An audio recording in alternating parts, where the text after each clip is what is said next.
Does, and I guess the young lady's not here, so if I may, through you to Councilman in the 3rd Ward, do you know if there had been any discussion since our last meeting around a waiver of this fee from the land bank? I do know that they sold it at a reduced rate to what they would have sold it to someone else. So the $9,625 is less than what they would have normally sold it to someone else. Point of information. What is your point? Through you to the speaker, Emily sent me a text, and she said that they talked to the land bank and they are charging us $2,500 for 3.5 acres instead of their normal price of $3,500. So we are getting a deal of almost $4,000 off.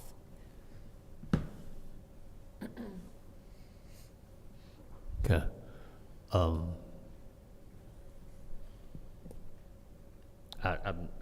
still, again, for me, philosophically, I have I don't like that we there was property that was in our control that we gave to them, and seemingly we're having to pay, or not seemingly, we are having to pay to get it back. And, you know, Land Bank has been on a few of the resolutions that we've seen come through here. And even, we just approved $10,000 that is gonna be used to, offset cost and work that otherwise the Land Bank, should be doing for the maintenance of the properties that are in their care. So I'm not going to be able to vote in the affirmative for this one. All right, anyone else? Second round? Yes. Go ahead, Mr. Murphy. So again, as someone that sits on the board of the land bank, it's a lot of moving parts in operating the land bank on a day-to-day basis, and they're doing a lot of variety of projects in this community. If you know about they mowing and maintenance, they mow twice a year in Genesee County, not just the city of Flint. Not only do they mow twice a year, they try to respond to complaints, and they don't have the capacity to do the work that we would like to see them do in the community because of lack of financial funds and staffing. So what they have reduced, I think, and it's probably about 3 or 4 years now, where they do mow strips. So when they go down the street, they mow from the street to the sidewalk and 1 feet in if it ain't occupied house. Occupied house, they mow the whole vacant lot. Corners, they mow the whole vacant lot. So my point that I'm trying to make to you in all due respect of what you're saying is even when the city of Flint had these properties and we didn't have a land bank, the city of Flint dealt with the same problem.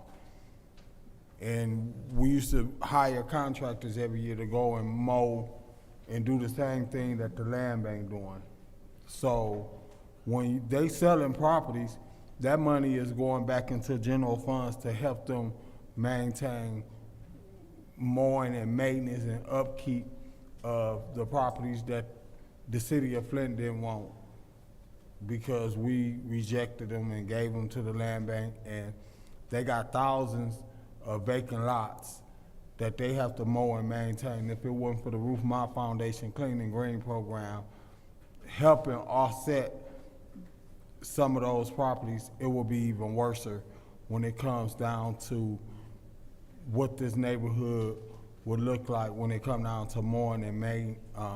And then they also rent from the city of Flint now, and they pay a monthly rent fee to the city of Flint.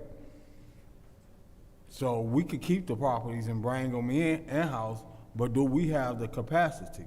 We don't have the capacity. They have the capacity. They got an operation going on, and this helps them keep money in general funds by being able to sell these kind of properties. And it's still at a reduced cost. So I understand what you're saying. All right, anyone else in the second round? Seeing none, I'll go ahead and take my time. Mr. Jarrett, I kindly encourage you to reach out to Mr. Freeman, because I don't want you out here ignorant and not knowing the inner workings of the land bank. And because it's important. It's important to know how they work and how they function. So when you do, I mean, I don't see what's funny, because Request for information. go ahead. The word. Request for information. Yeah, Madam Chair, did you just state you don't want him out here ignorant? I did. Okay, thank you. Not a problem. Request for information. Go ahead, Mr. Jarrett, what's your request?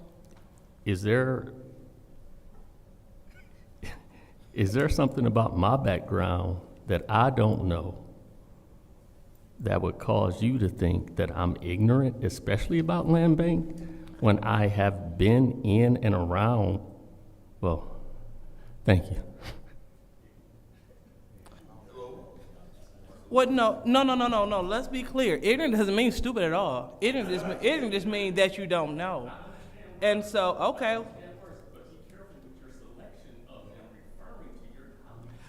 Again, I didn't say it in an offensive tone, in an offensive manner. But, okay, well, again, my apologies again. Because that's what you do when you're grown, and when somebody be offended and you didn't mean to do something, that's what you say. So what I was saying was we need to have a conversation with Mr. Freeman so you can see how they operate, because everything is based off of assumption. Because you don't know what I know. You don't have to tell me to have a conversation with them. I've dealt with but sir, you're out of order. It's my turn to speak. Okay, well, understand that's your warning. Let's not do this. I appeal the ruling of the chair. Yes, I do. Because that, I do. Go- I have to. Go ahead. You're supposed to ask for Is there a second? And I support that appeal. Go ahead. What's your? Number one, when you speak to someone's motive, Rule 43.21, and then you insert an insult, ignorant is not ever going to be received as a compliment. It's just not. You don't know his knowledge of the land bank, his workings with the land bank. You don't know. You made an assumption, and then you came back and you doubled down. Okay. You can't do that. You have to have, you want us to give you respect, you have to give it to your colleagues. In addition, ignorant is never going to be a compliment. And you said it and then you doubled down. And then you went to tell him what his knowledge is. That's not what you should be doing. It was perceived as an insult. When he wanted to defend himself, you gave him a warning. And of course he's gonna be upset. I mean, you referred to him and his lack of knowledge as being ignorant. We can't do that. And then when he defends himself, you would like to give him a warning. You were out of order with Rule 43.21.